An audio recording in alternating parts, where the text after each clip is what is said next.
Mobile चलाने से डांटने पे बरेली में 3 लड़कियों ने अपने टीचर को ही जेल भिजवा दिया। बेचारे 8 साल तक मुकदमा लड़ते रहे, अब जाके बरी हुए। टीचर का नाम था विवेक जौहरी, मैथ पढ़ाया करते थे। 3 लड़कियां थी जो 8वीं में पढ़ती थी और घर से वो मोबाइल लेके आती थी। विवेक जी ने उनको डांट दिया, मोबाइल मत चलाओ, क्लास में बैठो, पढ़ाई करो।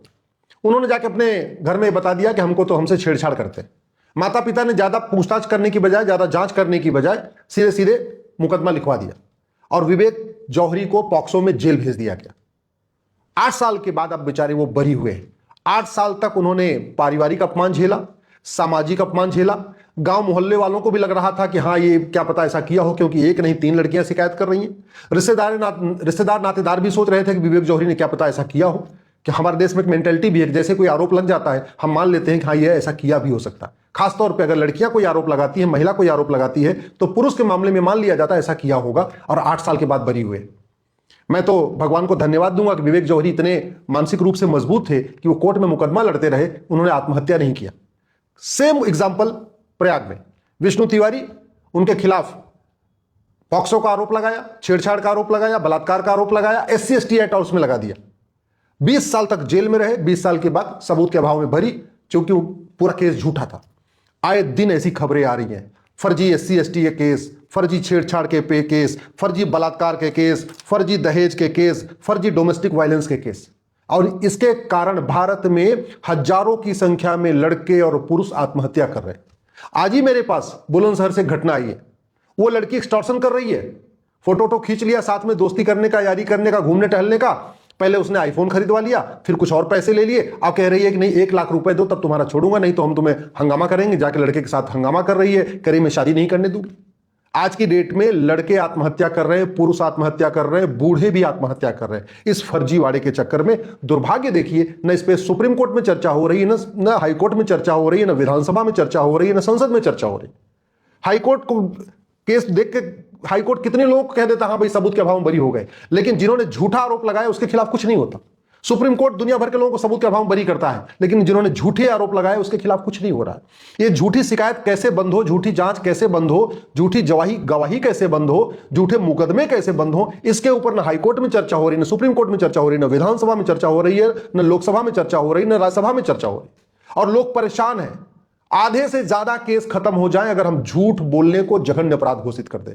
जिस दिन भारत की सरकार झूठ बोलने को, झूठी शिकायत करने को, झूठी जांच करने को, झूठी गवाही करने को, झूठी वसीयत लिखवाने को, झूठी विरासत लिखवाने को जघन्य अपराध घोषित कर देगी, मैं गारंटी के साथ कहता हूं सिविल मुकदमे भी, क्रिमिनल मुकदमे भी, सारे के सारे मुकदमे 50% कम हो जाएंगे। जिस दिन भारत की सरकार झूठे कागज बनवाने को, झूठा आधार, झूठा राशन कार्ड, झूठा ड्राइविंग लाइसेंस, झूठा बर्थ सर्टिफिकेट, झूठा फर्जी डॉक्यूमेंट बनाने और बनवाने को जघन्य अपराध घोषित कर देगी, 50% मुकदमे कम हो जाएंगे। मैं पहले भी कई बार कह चुका हूं, झूठ को जघन्य अपराध घोषित करिए और झूठ पकड़ने के लिए नार्को पॉलीग्राफ ब्रेन मैपिंग कानून बनाइए। मैं किसी कानून का विरोधी नहीं हूं, लेकिन कानून के दुरुपयोग का विरोधी है।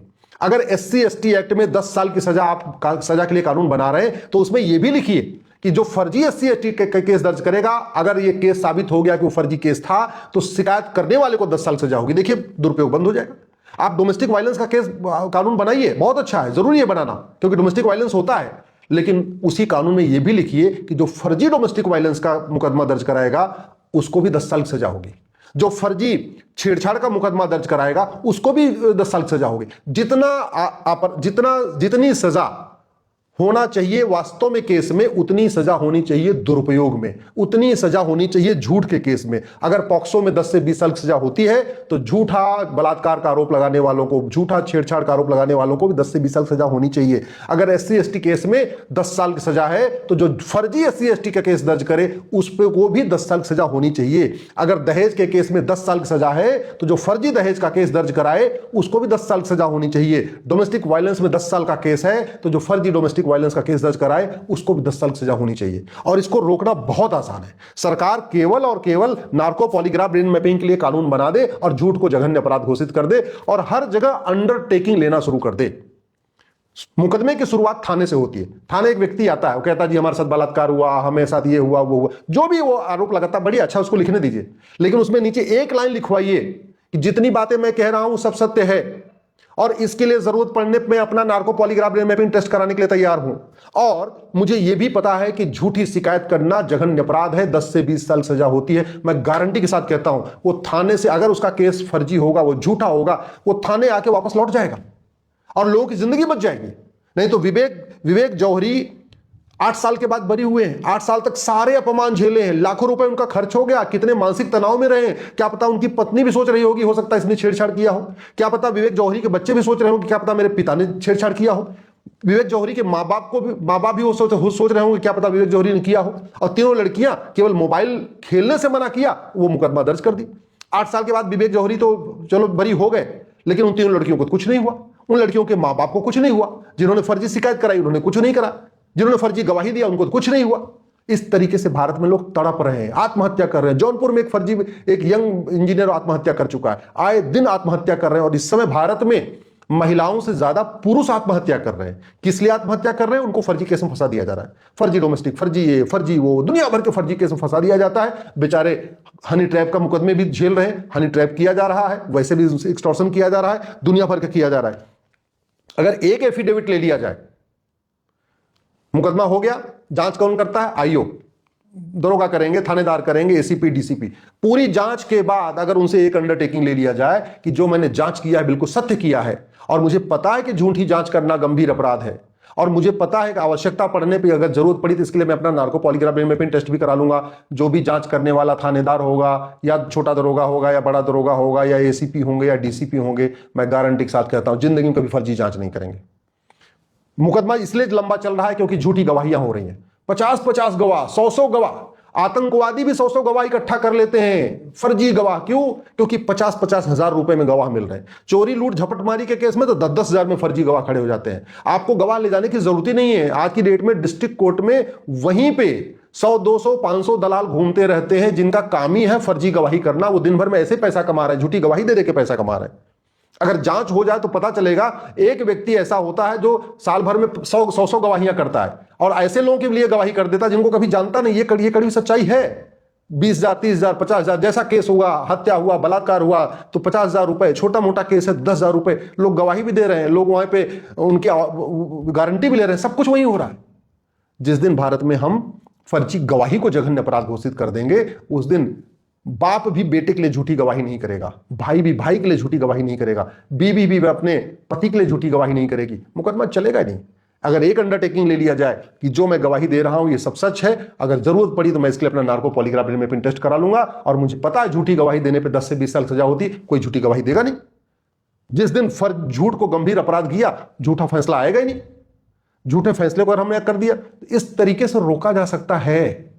कोई ऐसा जिला नहीं है जहां फर्जी शिकायत नहीं हो रही है, फर्जी जांच नहीं हो रही है, फर्जी गवाही नहीं हो रही है और झूठे फैसले नहीं आ रहे हैं। कोई ऐसा तहसील नहीं है जहां फर्जी शिकायत नहीं हो रही है, फर्जी जांच नहीं हो रही है, फर्जी गवाही नहीं हो रही है।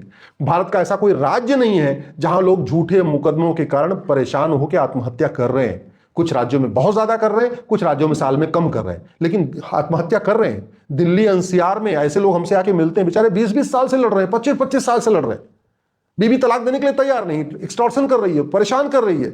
1-2 बार लड़के लड़की आपस में मिले, दोस्ती यारी हो गई, वीडियो बन गया, अब उसके बाद वो लड़की करी पैसा दो पैसा दो पैसा दो, लड़का पैसा दे के परेशान है, और जब वो पैसा नहीं दे पाता कहता मैं तुम्हारे खिलाफ मुकदमा करूंगी, पॉक्सो का मुकदमा करूंगी।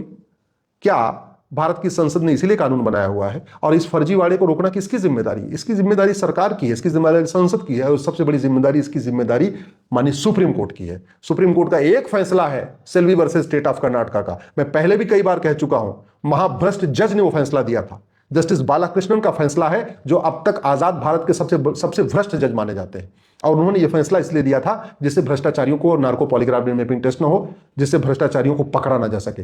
कुल मिला के भ्रष्टाचारियों को बचाने के लिए Selvi versus state of Karnataka का फैसला जस्टिस बालाकृष्णन ने दिया था। उस फैसले को बदलने की जरूरत है, झूठ को गंभीर अपराध घोषित करने की जरूरत है, झूठ पकड़ने के लिए नार्को पॉलीग्राफ ब्रेन मैपिंग कानून बनाने की जरूरत है, और सरकार को यह काम बहुत जल्दी करना चाहिए। नहीं तो इतने लोग पीड़ित हैं, वो संगठित नहीं है। जिस दिन संगठित हो गए उस दिन बहुत बड़ी समस्या खड़ी हो जाएगी।